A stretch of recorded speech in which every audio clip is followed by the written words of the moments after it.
Labvakar! Šodien es vēlos parādīt pavisam nelielu ieskatu, kā top vēstule sievietes dvēselē. Es esmu sagatavojusi 2 aploksnītes, un šeit ir ielikti simboli. Un šeit es simboliski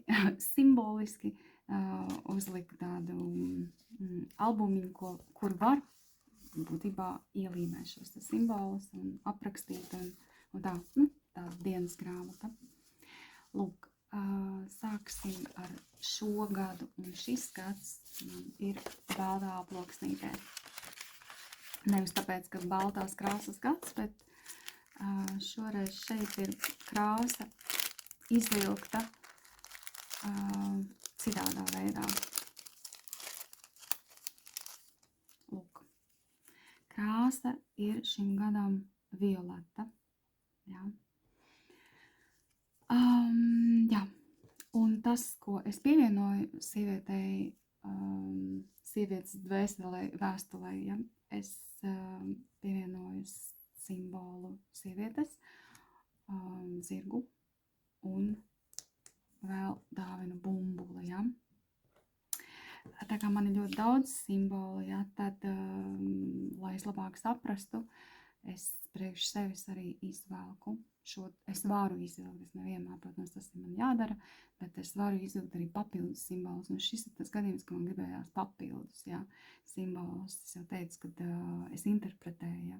Šie simboli, tas ir tas, ko es tā kā izvelku. Ja. Mēs jau redzam, kā bumbulis iekrāsojās violetā krāsā. Ja.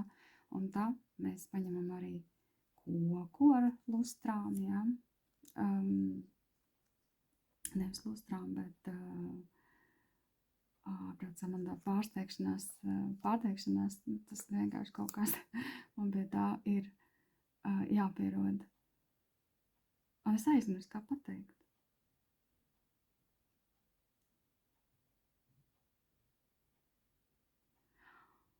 Super. Lustras.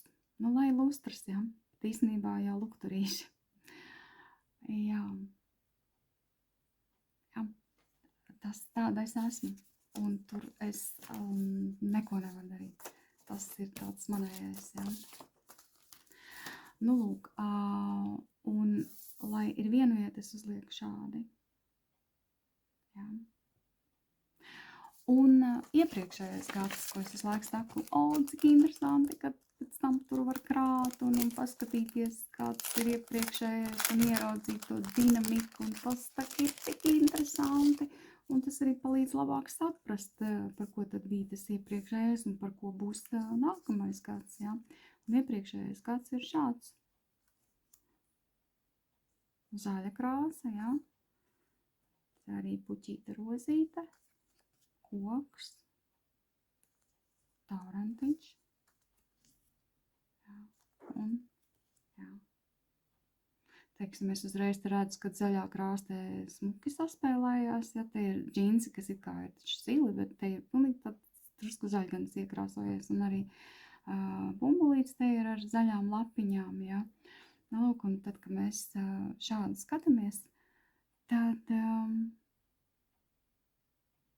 tad viss kļūst ar laiku, jo jāiedod laiks sev, lai viss tā nosēžās. Jo daudz jautājumu iekšēji, ja? Bet tad, kad iedod laiku, tad pamazām sāk noskaidroties, ja? Un, protams, man ir arī kārtas, kurām es uzdodu papildus jautājumus, un it īpaši man ir svarīgais jautājums par lieliem procesiem, kas notiek, kāds teiksim, universālais likums aktivizējās, ja? Garīgais princips, kāds aktivizējās, kā to mēs iznesam, ja? Un kā tas mums manifestējās, ja? Un arī šeit es to apskatos, ja? Jo man ir svarīgi saprast tās lielās, kā saka, enerģijas, ja? Un virzienu. Un šeit mēs jau uzreiz redzam arī, kā viss skrien uz pretējām pusēm, un tas ne tikai tā. Mēs redzam, ka mēs tagad arī saprotam, kāpēc teiksim, šeit netipiski man visiem tauriņiem šis stāv, jā, jo pārsvarā jau visi šādi ir. Viņš varbūt stāv, varbūt viņš rāpjās, bet katrā ziņā viņam pēdas, nu, tā saucamās pēdas, jā, ir uz, nu, tā kā zemes, jā. Simboliski viņš tātad ar kājām kaut kur stāvi, atbalstās, jā. Un mēs arī šeit redzam diezgan spēcīgi tādus zābakus, jā. Kamēr šeit, nu, ir tikai viena pēda uz zemes, tā kā kaut kāda sasaita ar realitāti ir. Bet mēs redzam, ka šeit ir tāda liela šaušanās pa vertikāli augšā, un arī tas kosmiskais koks uz to rāda ar savām kosmiskajām gaismiņām, jā. Te ir daudz manifestēšanas, daudz sapņošanas, daudz arī lūkošanās pagātnē, jā. Bet pagātne, kaut arī saceļ ļoti daudz putekļus un emocijas, jā, viņa nes arī dziedināšanu, un mēs to skaidri redzam šeit, jā, ko no tādiem ēnām iznirst laukā tāds ārkārtīgi maigs zieds, mīlestības tāds zieds, jā. Tagad dar viņš ar ēnām, pilnīgi noteikti, jā, un tad mēs arī redzam, ka ķermenim ir ko nest, jā, salīdzina tās kājām, kuras tur ir tādas vājas un vispār interesantas, jā. Tad šeit ir integrētais zirgs, jā, ar stiecīgām kājām, un arī citu gaismiņas šeit ir strukturētas, jā. Tātad gaisma nav vairs vienkārši kosmiska kaut kur debesīs, jā, viņa ir paņemta un strukturēta, iemiesota, jā, šajā 3D realitātē. Viņa ir iznesta tā, ka viņa tiešām arī dod reālu labumu cilvēkam, jā. Jā. Un, jā, tad daudz ko var teikt, man fascinē vienkārši, jā, šis čemodāns forma, jā. Čemodāns vienmēr ir saistās ar lidošanu, jā, bet lidojums vēl nav noticis, jā. Protams, var teikt, ka varbūt viņš bija noticis, jā, bet kontekstā skatoties, jā. Un īstenībā dzīvē mums visu laiku ir kaut kādi pieturspunkti, jā. Mēs nevaram visu laiku būt lidojumā, mums ir pieturspunkti, jā. Un šis ir tas pieturpunkta moments, jā. Un no pagātnes tu smuki paņem līdzi tikai to, kas tev nepieciešams. Tu vairs neskaties uz pagātni, jā. Jā, man tas liekas brīnišķīgi. Lūk. Un te ir brīnišķīgs stāsts apakšā. Jā. Un tagad es parādīšu, kā es izvelku vienu, man vesel tādam vienam simbolam, ja, man ir vesel tāda kastīte, ja, jo man ir to simbolu daudz, un es nolēmu, ka es negribu visas dažādās sieviešu attēlus jaukt kopā. Es gribu, lai viņi katri, jā, es gribu, lai viņi katrs ir savā nodaļā, un tāpēc man ir kaut kāds 29 nodaļas. Un tad es izvēlku, kuru tad no kuras tad tagad vilksim. Ja, piemēram, te ir pūca 23, jā.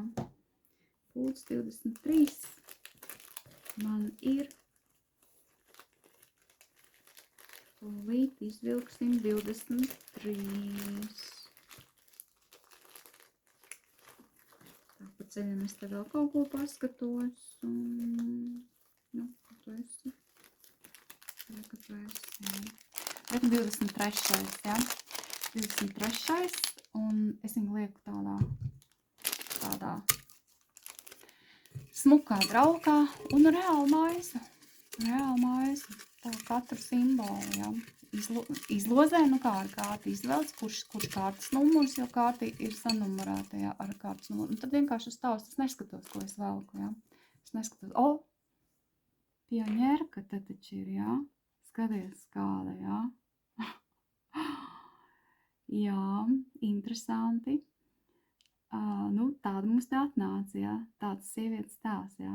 Skats pēc tam es vēlāk tur skatos un pēta tos laikus un to ideju, jā, un kas tā ir par situāciju, arī tīri skatoties laika kontekstā. Bet jā, tāda sieviete atnāca, jā. Un tagad es novēlēšu visiem brīnišķīgu jauno gadu, laimīgu jauno gadu. Un ceru, ka jums patika un bija interesanti redzēt, cik simboli ir runājoši, cik ļoti viņi runā un stāsta. Jā, tagad es teikšu atā!